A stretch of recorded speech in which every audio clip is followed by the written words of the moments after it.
അവളുടെ ജാടയൊന്നും അവസാനിപ്പിച്ചില്ലെങ്കിൽ ശരിയാവത്തില്ല. ആരാ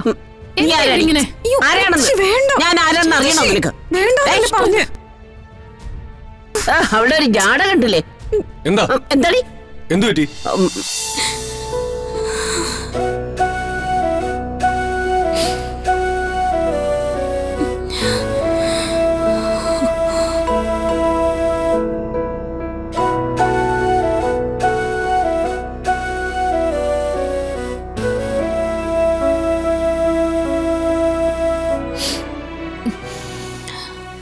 ചെറിയമ്മേ, ഈ അവസ്ഥയിലേക്കാണ് പോകുന്നെങ്കിൽ കാര്യങ്ങൾ കൈ നിൽക്കില്ലാട്ടോ. ശ്യാമേ, എനിക്കെന്തായാലും ശ്യാമയുടെ കൂടെ വരാൻ പറ്റില്ല. എപ്പോഴും ഫിദ മേഡത്തിന്റെ കൂടെയുള്ള എന്നെ ശ്യാമ മേഡത്തിന്റെ കൂടെ കണ്ടാൽ രാധിക ചിലപ്പോ സംശയിക്കും. അതാ ഞാൻ മാറി നിൽക്കുന്നേ. ഒറ്റയ്ക്ക് ഹാൻഡിൽ ചെയ്യാൻ പറ്റില്ലേ? പറ്റും അടുത്തേ, എന്നെ കൊണ്ട് പറ്റും. ആ രാധികയാ, അമ്മയ്ക്ക് എന്ത് വേദന തോന്നാലും കൃത്യസമയത്ത് അവള് വിളിക്കുന്നുണ്ട്. ഞാനൊന്ന് എടുക്കട്ടെ. ഹലോ രാധിക. ആ അതെ ചേച്ചി, ഞാനൊരു കാര്യം ചോദിക്കാം. പക്ഷെ അതിനൊരു ഒഴിവ് പറയാൻ പാടില്ല. ഇങ്ങനെ പറഞ്ഞാൽ എങ്ങനെ ശരിയാവും? ആദ്യം കാര്യം എന്താണെന്നറിയട്ടെ. എനിക്കൊരു സ്ഥലത്ത് പോകുമ്പോഴേ ഒരു കൂട്ട് വരാനാ. വരില്ല എന്ന് പറയല്ലേ? അല്ല, എവിടെ പോകുമ്പോഴാ നിനക്ക് കൂട്ട് വേണ്ടത്? ശ്യാമ മേഡത്തിനെ കാണാൻ പോകുമ്പോ. ആ പ്രോഗ്രാം കഴിഞ്ഞിട്ട് ചേച്ചി പോയിക്കോ, അല്ലെങ്കിൽ ശ്യാമ മേഡത്തിനെ കണ്ടു കഴിഞ്ഞാൽ ഉടനെ പോയിക്കോ. അതിപ്പോ എന്തിനാ അങ്ങനെ ഒരു കൂട്ട്? അതെന്താന്നറിയോ, ഞാൻ ഈ ലോകത്ത് ഏറ്റവും കൂടുതൽ കാണണമെന്ന് ആഗ്രഹിച്ച ആളല്ലേ. കൺമുന്നിൽ കാണുമ്പോ പെട്ടെന്ന് എനിക്ക് പിടിച്ചു നിൽക്കാൻ പറ്റിയില്ലെങ്കിലോ, ഞാൻ തളർന്നു വീണാലോ?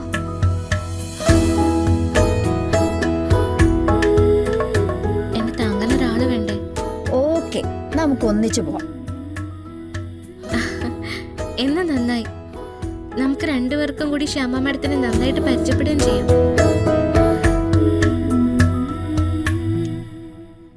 ഫിദ മേഡം കാര്യങ്ങളൊക്കെ പറഞ്ഞ് ഏൽപ്പിച്ചതുകൊണ്ട് ശ്യാമ മേഡം എന്തായാലും കാര്യങ്ങളൊന്നും തള്ളിക്കളയില്ല. എങ്കിൽ പിന്നെ ആയിക്കോട്ടെ, നീ റെഡിയാവോ പറഞ്ഞാ മതി. ശരി ചേച്ചി.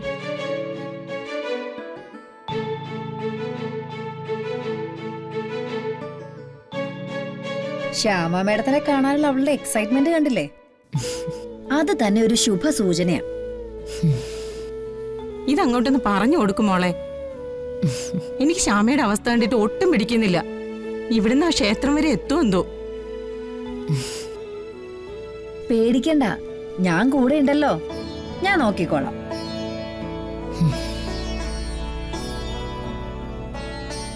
നല്ലതിന് വേണ്ടിയുള്ള പരീക്ഷണ ചെറിയമ്മേ, അങ്ങനെ കരുതിയാ മതി.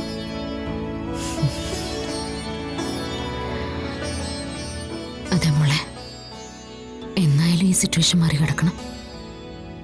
എപ്പോഴായാലും വേദനിച്ചല്ലേ പറ്റൂ. എന്നാത് ഇപ്പോഴാവാം.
സിനിമാ ലൊക്കേഷനിലേക്ക് എത്തിയപ്പോഴേക്കും ഒരു 10 ഇരട്ടി ചന്തം കൂടി എന്റെ മൂക്ക്. അല്ലേടാ ശരത്തെ? പ്രൊഡ്യൂസറും ഡയറക്ടറും അവിടെ ഇരിപ്പുണ്ട്. നമുക്കൊന്ന് പോയി കണ്ടിട്ട് വരാം.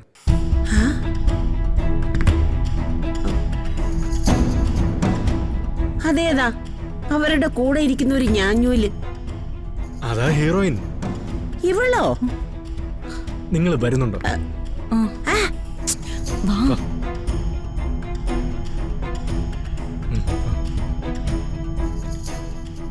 ആ ഞാൻ പറഞ്ഞത് ഇതേ സിറ്റുവേഷൻ തന്നെയാണ്. Good morning sir. Good morning sir. Good morning.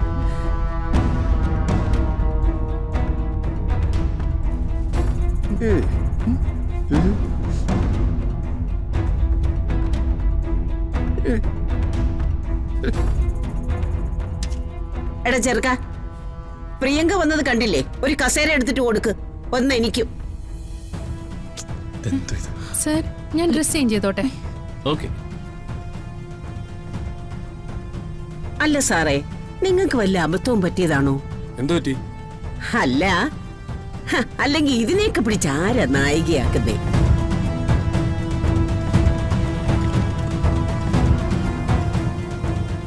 സാറേ, ഈ നായിക എന്നൊക്കെ പറഞ്ഞാലേ കണ്ടാൽ ഒരു ചന്തമൊക്കെ വേണ്ടേ?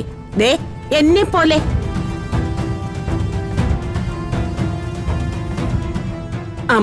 സാറേ, സാറല്ലേ കാശിറക്കുന്നേ? ഇപ്പൊ വേണമെങ്കിലും പറഞ്ഞു വിടാം സാറേ. പകരമേ ദേ എന്റെ മോള് ചെയ്തോളൂ. ഇവളുടെ പടം ഒന്ന് മതിലിൽ കൊണ്ടുപോയി ഒട്ടിച്ചാ മതി. ആളുകളെ തിയേറ്ററിലേക്ക് ഇങ്ങനെ എരച്ചങ്ങ് കേറും.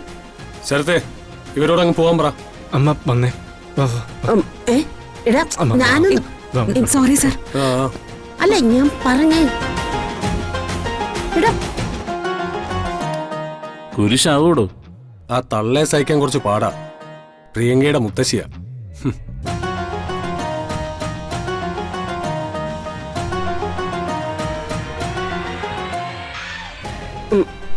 എന്തുവാ മാറകൂട്ട്? അതെ, എന്റെ മോളുടെ ഡ്രസ് ഏതാണെന്ന് വെച്ചാ പറഞ്ഞു കൊടുക്ക്. ഒരു മിനിറ്റ്, ഇതൊന്ന് കൊടുത്തോട്ടെ. എന്താ ഒരു മിനിറ്റ്? എന്റെ കൊച്ചുമോളെ ഇതുപോലെ എവിടുന്നെങ്കിലും വലിഞ്ഞു കയറി വന്നൊന്നുമല്ല. അവള് മുമ്പേ സിനിമ നടിയാ. ആ വീട്ടിലിരുന്ന് ഓരോരുത്തരെ കുത്തി കുത്തി വിളിച്ചാലേ ദേ എവുക്കും നായികയൊക്കെ ആവാ. Excuse me, what is your problem? Why are you irritating me like this? എടി കൊച്ചേ, എന്തെങ്കിലും പറയാനുണ്ടെങ്കിൽ മലയാളത്തിൽ പറ. Who are you? നിങ്ങൾ ഇവിടുത്തെ ആരാ? ഞാൻ ഇവിടുത്തെ ആരാണെന്ന് അറിയണോടി? അറിയണോടി നിനക്ക്? അല്ല, നീ ഒന്ന് മാറി നിന്നേ. ഇവളുടെ ജാടയൊന്നും അവസാനിപ്പിച്ചില്ലെങ്കിൽ ശരിയാവത്തില്ല. ആരാ? നീ ആരാടി? ആരാണെന്ന് ഞാൻ ആരാണെന്ന് അറിയണോ നിനക്ക്? അവിടെ ഒരു ജാട കണ്ടില്ലേ? എന്താ എന്താടി? എന്തു പറ്റി? സർ, ഇവരെന്നെ വെറുതെ ഇറിറ്റേറ്റ് ചെയ്യുവാ. ഇങ്ങനെയാണെങ്കിൽ എനിക്ക് അഭിനയിക്കാൻ പറ്റില്ല സർ. ഞാൻ തിരിച്ചു പോവാ. ഞാൻ ഒന്ന് പറയട്ടെ. അതെന്തു പറച്ചില്ല സാറേ? ഇറങ്ങി പോന്നെന്ന് പറഞ്ഞങ്ങ് പോട്ടെ. പിന്നെ ഇവളില്ലെങ്കിൽ സിനിമ നടക്കത്തില്ല. നിങ്ങളൊന്നും മിണ്ടാതിരിക്കുന്നുണ്ടോ? ഇനി നിങ്ങൾ ആർക്കെങ്കിലും ബുദ്ധിമുട്ടുണ്ടാക്കിയാൽ പറഞ്ഞു വിടും ഞാൻ.